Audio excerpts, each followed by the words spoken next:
অন্তর্বর্তী সরকারের কাছে সব পার্টি সমান, এমনটি জানিয়ে প্রধান উপদেষ্টার প্রেস সচিব শফিকুল আলম জানিয়েছেন, নির্বাচনে অংশ নিতে সব দলের জন্য সমান সুযোগ তৈরি করছে সরকার। রাজধানী ফরেন সার্ভিস একাডেমিতে সংবাদ সম্মেলনে এসব কথা বলেন তিনি। বিএনপির দাবির প্রেক্ষিতে প্রেস সচিব জানান, দুটি টাইম ফ্রেম দিয়ে নির্বাচনের রোডম্যাপ আগেই ঘোষণা করেছেন প্রধান উপদেষ্টা। বিস্তারিত জানাচ্ছেন একরামুল হক সায়েম। জুলাই গণ অভ্যুত্থানের সম্মুখ সারির ছাত্রনেতাদের নেতৃত্বে শুক্রবার যাত্রা শুরু করেছে নতুন রাজনৈতিক দল জাতীয় নাগরিক পার্টি। তবে অন্তর্বর্তী সরকারের সাথে তরুণদের এই দলের সম্পর্ক নিয়ে আছে নানা আলোচনা। আত্মপ্রকাশ অনুষ্ঠানে যোগ দিতে ছাত্রদের আহ্বানে ফিরোজপুরের জেলা প্রশাসক বাস সরবরাহ করেছেন, এমন খবর ছড়িয়ে পড়ে সামাজিক যোগাযোগ মাধ্যমে। এ বিষয়টিতে সরকারের অবস্থান ব্যাখ্যা করে প্রধান উপদেষ্টার প্রেস সচিব শফিকুল আলম জানান, কোনো পক্ষপাতিত্ব নেই সরকারের। রিকোয়েস্টের প্রেক্ষিতে এবং এক ধরনের প্রেশারের প্রেক্ষিতে তারা 5টি বাস রিকুইজিশন করাতে হেল্প করেন, কিন্তু এই বাসগুলোর কোনো ধরনের কোনো পেট্রোলের খরচ বা এটা যাতায়াতের খরচ, কোনো খরচ এই ডিসি অফিস থেকে দেওয়া হয়নি। ইন্টারিম গভর্নমেন্ট মনে করে সমস্ত পার্টির জন্য সে লেভেল প্লেইং ফিল্ড তৈরি করছে, যাতে সুন্দর একটা ইলেকশনে, সুন্দর ফ্রি অ্যান্ড ফেয়ার ইলেকশনে সমস্ত পার্টি পার্টিসিপেট করতে পারে। এ সময় মার্চের মধ্যে নির্বাচনের রোডম্যাপ ঘোষণা করতে বিএনপির দাবির বিষয়েও কথা বলেন প্রেস সচিব। আমরা আবারও বলছি, নির্বাচনের রোডম্যাপ কিন্তু দেওয়া হয়েছে। বিএনপি যেটা চাচ্ছেন হয়তোবা যে এক্স্যাক্ট একটা ডেট চাচ্ছেন, আমরা কিন্তু বলে দিয়েছে, ইন্টারিম গভর্নমেন্ট বারবার বলেছে যে নির্বাচন এই বছরের ডিসেম্বরের মধ্যে, যদি পার্টিগুলো, সব পলিটিক্যাল পার্টিগুলো মনে করে যে রিফর্ম করে তাড়াতাড়ি ইলেকশনের দিকে দেশ ধাবিত হবে, তাহলে এটা ডিসেম্বরের মধ্যে ইলেকশন হবে। আর যদি না, ওনারা পলিটিক্যাল পার্টি চান যদি আরও কিছু রিফর্ম হওয়ার পরে ইলেকশন, সেক্ষেত্রে আরও 3 মাস এটা দেরি হতে পারে। এবারে রমজানে গতবারের চেয়ে নিত্যপণ্যের দাম সহনীয় বলে সংবাদ সম্মেলনে জানান শফিকুল আলম। ফুড পণ্যের, বিশেষ করে ফুড এবং অন্যান্য পণ্যের দাম কিভাবে সহনীয় পর্যায়ে আনা যায়, সে লক্ষ্যে ইন্টেন্সিভলি কাজ করা হয়েছে।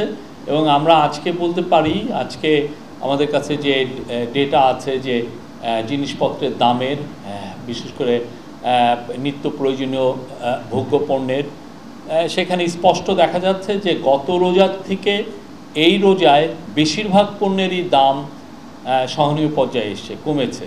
দেশের আইনশৃঙ্খলা পরিস্থিতি ঠিক রাখতে সরকার নিবিড়ভাবে কাজ করছে বলেও জানায় প্রধান উপদেষ্টার প্রেস উইং। চলতি মাসের মধ্যে জাতীয় নির্বাচনের রোডম্যাপ ঘোষণা না করলে গণতান্ত্রিক রাজনৈতিক দলগুলো নতুন সিদ্ধান্ত নিতে বাধ্য হবে বলে হুঁশিয়ারি দিয়েছেন বিএনপির স্থায়ী কমিটির সদস্য সালাউদ্দিন আহমেদ। নতুন রাজনৈতিক দলকে স্বাগত জানিয়ে তিনি বলেন, যারা জাতীয় নির্বাচনের আগে স্থানীয় নির্বাচন, নতুন সংবিধান বা গণপরিষদের কথা বলছে, তারা গণতান্ত্রিক উত্তরণের পথকে দীর্ঘায়িত করতে চায়। বিস্তারিত থাকছে কামরুজ্জামান রাজীবের রিপোর্টে।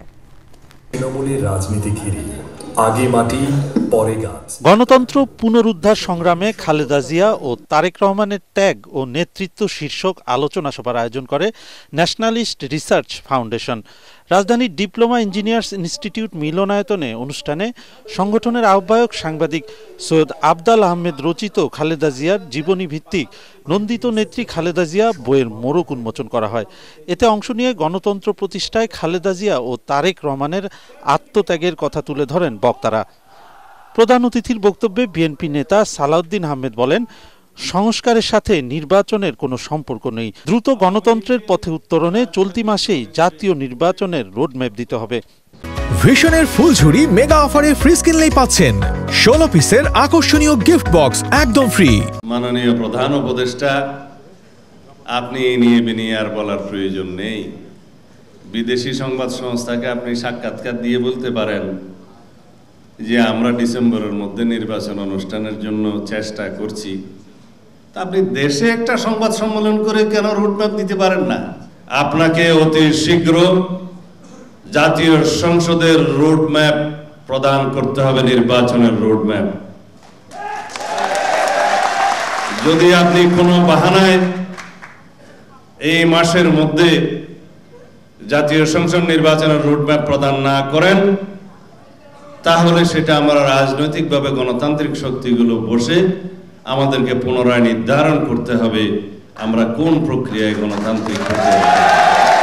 এ সময় নতুন রাজনৈতিক দলের সংবিধান পুনর্লিখন ও গণপরিষদ নির্বাচনের দাবির উদ্দেশ্য নিয়ে প্রশ্ন রাখেন তিনি।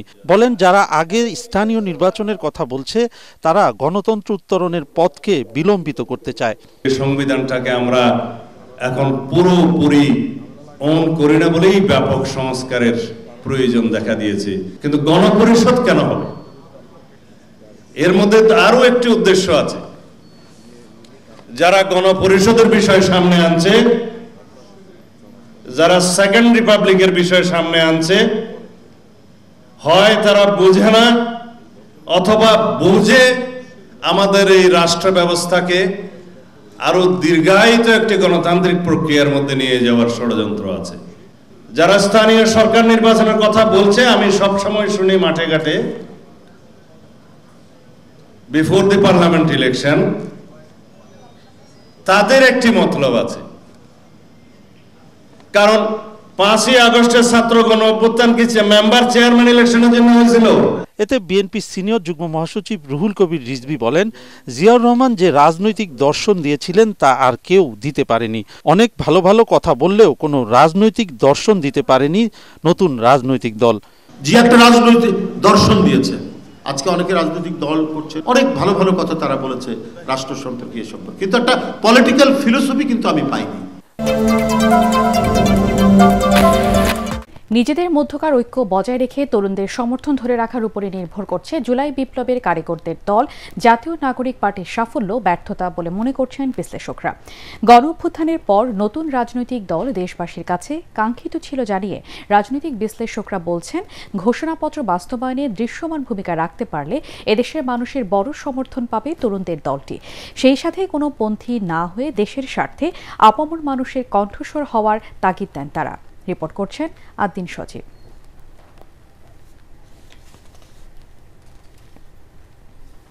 ক্ষমতা না জনতা, জনতা ইয়াপস না সংগ্রাম।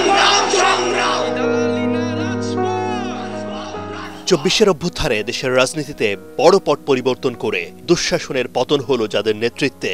জুলাই বিপ্লবের 7 মাসে এসে নতুন ধারার রাজনীতিতে সেই তরুণরাই সক্রিয় হলেন। 28 ফেব্রুয়ারি জাতীয় সংসদ ভবনের সামনে জাতীয় নাগরিক পার্টির আত্মপ্রকাশের মধ্য দিয়ে 71-কে পরবর্তী যে বাংলাদেশ, ওই যে জায়গাটা, এখানে তারা একটা শূন্যতাকে আবিষ্কার করেছে। তারা একটা স্বপ্নকে সামনে নিয়ে মাঠে নেমেছে।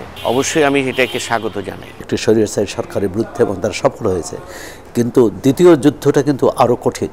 আর সেটি হচ্ছে যে দেশ নির্মাণ। এই ভূখণ্ডের সবার স্বার্থ, অধিকার, মর্যাদা প্রতিষ্ঠা হয়, যেটি আমাদের স্বাধীনতার ঘোষণাপত্রে আছে। নতুন রাজনৈতিক দল মানুষের আকাঙ্ক্ষা বাস্তবায়নে কতটা সফল হবে কিংবা কতটা বৈচিত্র্য আনতে পারবে দেশের রাজনীতিতে, তা নিয়ে আশা জাগলেও জনমনে আছে নানা প্রশ্ন।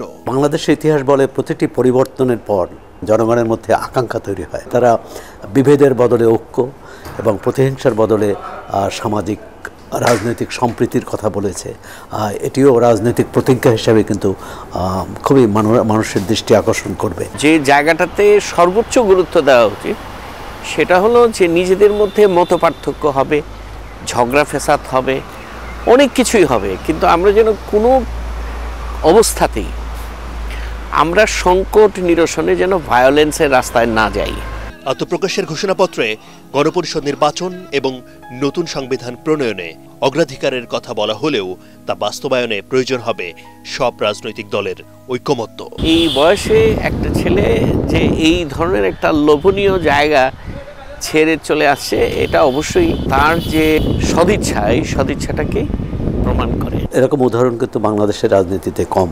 একই সঙ্গে যে প্রশ্ন, যে এই রাজনৈতিক প্রক্রিয়ায় আরও দুজন নেতা ছিলেন, তাদের কি অবস্থান হবে? অন্তর্বর্তী সরকারের পথ ছেড়ে জাতীয় নাগরিক পার্টির হাল ধরেছেন নাহিদ ইসলাম। দলের শীর্ষ নেতৃত্বেও সবাই অভ্যুত্থানের পরিচিত মুখ। তবে জুলাই বিপ্লবের লক্ষ্য বাস্তবায়নে এখনো দুজন ছাত্র প্রতিনিধি আছেন সরকারে। তা নিয়ে আলোচনাও হচ্ছে নানা মহলে। কোনো দলীয় স্বার্থে, ব্যক্তিগত স্বার্থে আমরা কোনো দেশের দিকে ঝুঁকবো না। এই দেশগুলোর সাথে সম্পর্ক ভালো রাখতে হবে। তার মানে এই না যে আমি আমার সার্বভৌমত্বের জায়গাটাকে স্যাক্রিফাইস করে এই দেশগুলোর দিকে আমি ঝুঁকে পড়ব। তারা গণপরিষদ নির্বাচনের কথা বলছে। এখন এ ব্যাপারে রাজনৈতিক ঐকমত্য তৈরি হবে কিনা, জাতীয় সংসদ নির্বাচন, গণভোটের কথাও সামনে এসেছে। এখন সব কিছুতে কিন্তু জাতীয় ঐকমত্য দরকার। গণতান্ত্রিক চরিত্র রক্ষায় তরুণদের প্রতিশ্রুতি ইতিবাচক জানিয়ে কাজের মাধ্যমে ভূমিকা রাখার তাগিদ বিশ্লেষকদের।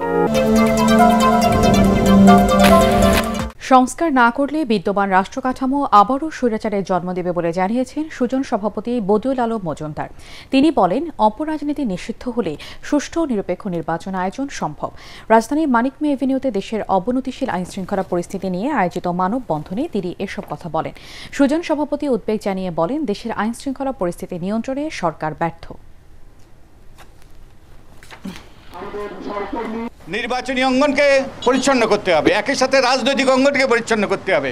রাজনীতিতেও আমাদের বহু অনাকাঙ্ক্ষিত ব্যক্তিরা রাজনীতি পরিচালিত করছে এবং আমাদের দেশে দুর্ভাগ্যবশত অনেক অন্যায় গঠিত হয় একটা আতাতের ভিত্তিতে, অনেক ক্ষেত্রে রাজনৈতিক দলের ছত্রছায়ায়। একই সাথে ক্ষমতার কাঠামোতে একটা নজরদারিত্বের কাঠামোটা যেন কার্যকর হয় সেটা নিশ্চিত করতে হবে। এইসব ক্ষেত্রে যদি পরিবর্তন না করি তাহলে কিন্তু আবারও এই কাঠামো স্বৈরাচার সৃষ্টি করবে।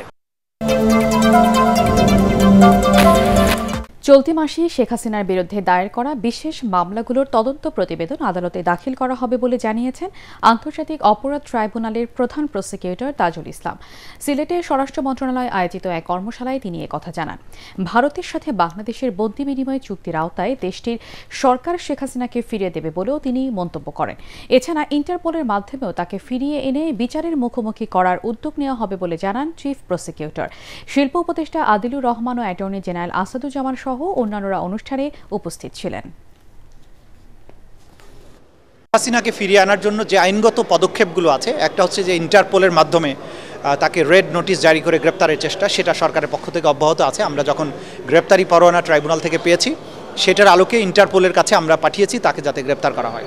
তা আমরা চাইব যে ভারতকে সিদ্ধান্ত নিতে হবে যে তারা একটা অপরাধীর পক্ষে অবস্থান নেবেন নাকি গণহত্যাকারীদের বিচারের প্রশ্নে, ন্যায় বিচারের প্রশ্নে একটা আইনের শাসনের প্রতি তাদের অবস্থান গ্রহণ করবেন।